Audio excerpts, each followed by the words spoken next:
Finally, I have been waiting for this update. I ran home from work once I saw and recognized it was live, just so I can make this video for you guys so we can cover it, discuss it, and yeah, I get to finally go back to my gameplay and play through and finish that. Can't wait. Anyways, Menace OCI rework is now live, folks. The OCI rework is now live. It says right here, if you go click on their page, you can click there for more information, but I'm going to go over it with you. So the OCI rework, fam, we got an image right here, and it's looking fantastic. Oh yeah, massive barrage, support module, blah, blah, blah. All the things you know and love. So let's take a looky-loo at what else we got going on here. We treated the current OCI system as a sort of a placeholder for the more detailed and complex system we always had in mind. The OCI rework is the biggest change to the game during early access so far and will open up a whole new level of customization decisions and replayability. In the new OCI system, there are still 3 basic OCI slots on the Invictus, but we renamed them to better include certain OCIs. Each of which these slots can hold a variety of base OCIs that are always unlocked. These are very basic upgrades that cover all the essentials that players need without the need to unlock certain turn-based faction OCIs. So, of course, we get these beautiful images. We see Hull here, Casino, Rig Casino. That cracks me up. Muscle Factory, baby. Yep, looks absolutely great under Hull. We got Bridge right here. This is looking fantastic. I love the little notation that it's orbital. That's really big. That's a big deal. Really good stuff right here. We got Woo, X-Woo. And then we got Armament right here. Fantastic stuff. Love this. ATGM Sentry, Rocket Sentry, Auto Laser, MMG, HMG. Oh, Auto Laser 2. Listen, OCI, best OCI in my opinion has been the Auto Laser, so I'm pretty excited for that. From now on, players will unlock faction OCIs that have been installed over the base OCI and replace it. Note that non-ability OCIs will usually keep the effect of these base OCIs, so installing an Intelligence Center upgrade will keep the +1 intelligence bonus. Additionally, each unlocked OCI comes automatically with an upgraded version that is usually more expensive to install. This upgrade is often a better version of the OCIs, but in many cases it can fundamentally change what an OCI does, so be careful when to upgrade or not. Ooh, so there's some consequence here. Factions are now come with 12 OCIs to unlock and 12 trust levels instead of 8 that they previously had.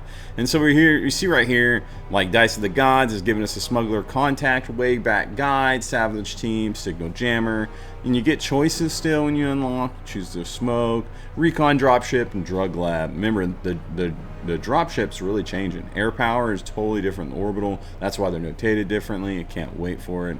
Holy guacamole. I cannot wait. Let's keep reading. Off-map abilities changes. Off-map abilities see quite some changes in how they work. Most importantly, their uses are no longer on a per mission base, but on a per operation base. That means you can use all 3 uses in one mission or use one in each mission. Just be careful not to waste your off-map support too early. And so this begs the question, I'm really curious if we get a certain amount of uses per the operation, because some operations have more missions than others. I don't think that's the case, and there's something in this that we discussed last time when I read through these notes, which they are slightly different this time, but anyways, we'll get to it when we get there. But I would like more uses for longer operations. Long story boring. Orbital versus air power abilities. Orbital off-map abilities now work very differently from the dropship-based air power ones. While orbital abilities are called in from the Impetus, air power ones are based on dropships that deliver their payload directly to the battlefield. Orbital abilities therefore usually have a long delay of 2 turns until they reach the battlefield. However, they are usually more impactful than dropship / air power based ones. So orbital means delayed, guys. Just be prepared for that. It's going to take a little while, 2 turns, 2 rounds, if you will, and then it'll be planet side, hitting the crust, doing what you want it to do. Air power abilities need you to call in the aircraft, which will reach the battlefield after 2 turns. Once the ship is close to the battlefield, its off-map ability can be used and triggered immediately. That means a gun run hits right when you select the tiles it should target. That's so big. I can't wait for that. However, dropships have limited fuel supplies, and they can only loiter near the battlefield for one turn until they have to return to base or the impetus for refueling. That means once a dropship ability is ready to be used, it has to be used within one turn or the dropship flies off and the use is wasted. Ooh, so it'll arrive, but I'm assuming you get to go into the next round after it arrives, and then you can choose it. So I'm assuming, we'll test it, you'll have 2 rounds. It's arrival and then the next round, and if you don't use it, then it's gone. That's my assumption anyway, so pretty excited for it. Can't wait for that. And the accuracy of it is what gets me most excited. For you to be able to point click and it just happen, that's going to be pretty huge, guys. So very, very nice. UI improvements show distance in tooltip. Oh, that's so great. Is it completely necessary? No, we can kind of figure, we kind of know, but it's nice. More information is always better, in my opinion, but whatever. And so you can see right here, they've got the crowbar attached. They got it on, and they're trying to shoot somebody close, which is less than ideal, guys. But it shows you where they are. It shows current distance right here. They are within 3 tiles, and boom. You can see that yourself. But so when you're looking at things at an angle, it can get a little confusing, get a little hairy. So this is nice. This is fantastic. Really great addition right here. Good job, Overhype. And so you can see the distance to the target right in the tooltip of an attack. This makes it very easy to see how close you are to a weapon's ideal range and can help in giving you the edge by getting into the best possible position before firing. Changed maximum authority and maximum squaddies. Oh, here it comes, guys. And so we got some changes right here. It shows you have a maximum squaddies and a maximum authority. What up? From now on, there is a maximum authority that is set to 120. Each squad leader or pilot that players add to the roster reduces the maximum authority by 4. This adds a soft cap to the amount of squad leaders players can stack on their ship, as authority will suffer at some point. There will be OCIs that increase the max authority. Another layer of gameplay and strategy, guys. This one feels a little invasive.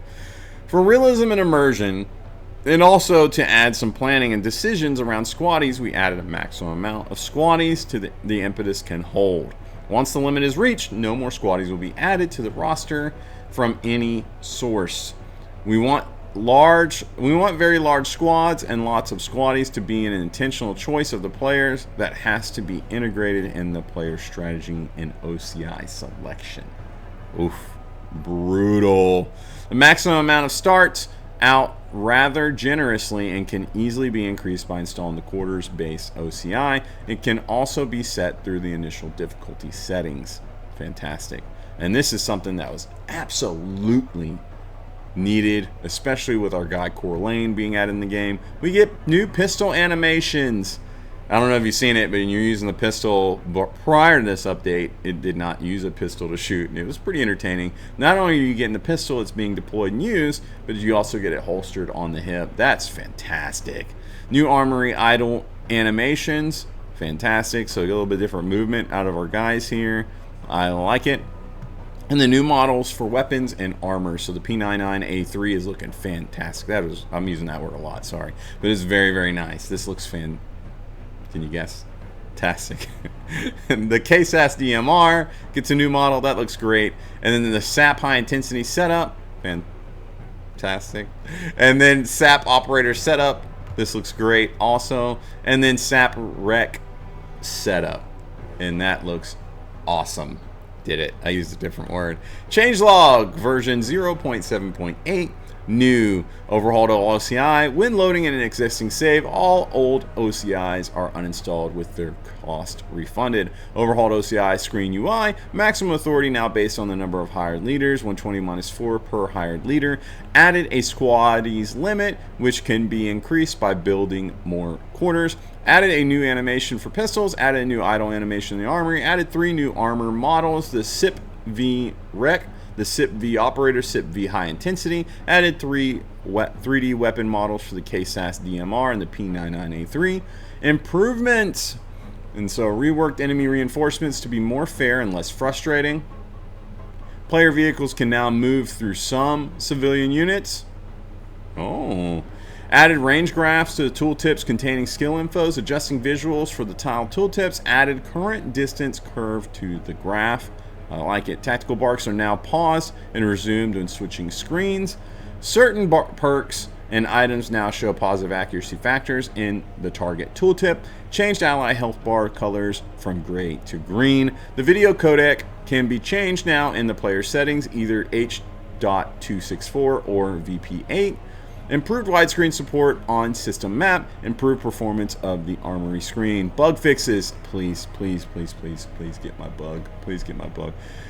Sometimes the game froze if pirate vehicles didn't get deactivated properly. Loading game saves or save games failed for missions when the number of objectives were reduced. Sometimes the unit was visually displayed on a different tile than it actually was. UI disappeared when too many buildings were damaged during a mission.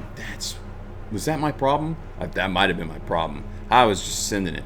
I was using overtime. I was using Murdoch, and we were rocket organing everything. I'm gonna be honest with you. Yep. That probably was it. Units killed fog of war didn't leave visible corpses. Input is no longer blocked if pinning tooltips is bound to any key instead of middle mouse.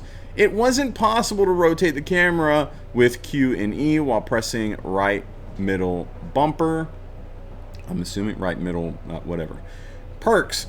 Nothing personal buff is no longer lost when counterattacking. Quick hands didn't work for vehicle accessories. Yeah, so now the mech booster will probably work with it. Grind down, it was giving plus 30% armor pin instead of plus 30% armor damage. Concealment from light forest tall grass wasn't counting for ice in the veins. And then the stop bleed out skill caused sliding animation after using it.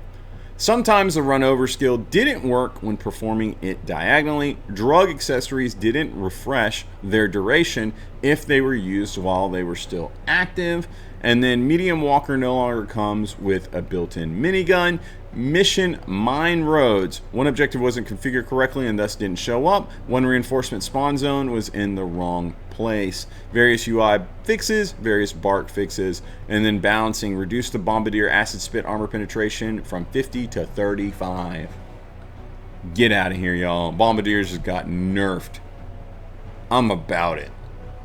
Those things are a nightmare. I kind of like it though. I like the intensity. They come out of nowhere. It's a little unfair. It's not unfair. It's fun. You get swarmed by those bugs. You get so many of them, and those things are from the shadows nuking you, and they're the most devastating attack that the bugs had to offer, and it just got nerfed. So I wonder just how bad it'll be. I have mixed feelings on that one. I don't know. Known issues. Rendering performance needs to be optimized on Backbone, especially for older GPUs. Some antivirus programs incorrectly classify the gameassembly.dll file as malware and deletes it, making the game unplayable. If this happens, please whitelist the gameassembly.dll and the menace.exe.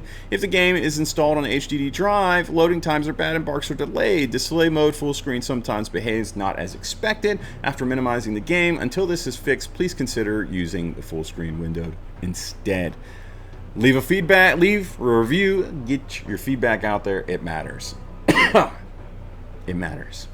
Overhype's killing it, guys. This game's on sale right now, 25% off. So tell your friends, tell your families, buy it for them maybe.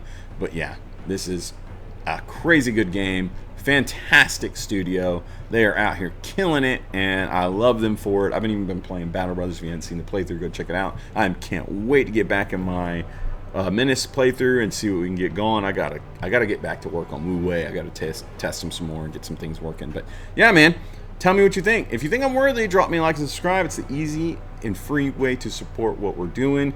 I'm eager to hear your feedback on this. The OCI rework is super exciting. I'm going to be playing it and getting a video out on it ASAP, hopefully by tomorrow morning. And yes, I am stoked. I hope you are. Drop in the comments. Talk to me about it. Past that, huge shout out and thank you to our soldiers. You guys and gals are the ones that keep the content rolling, everything going, and me flowing. So thank you so much for your support. Sincerely, guys. You guys are amazing. Until next time, I will catch you later. Bye.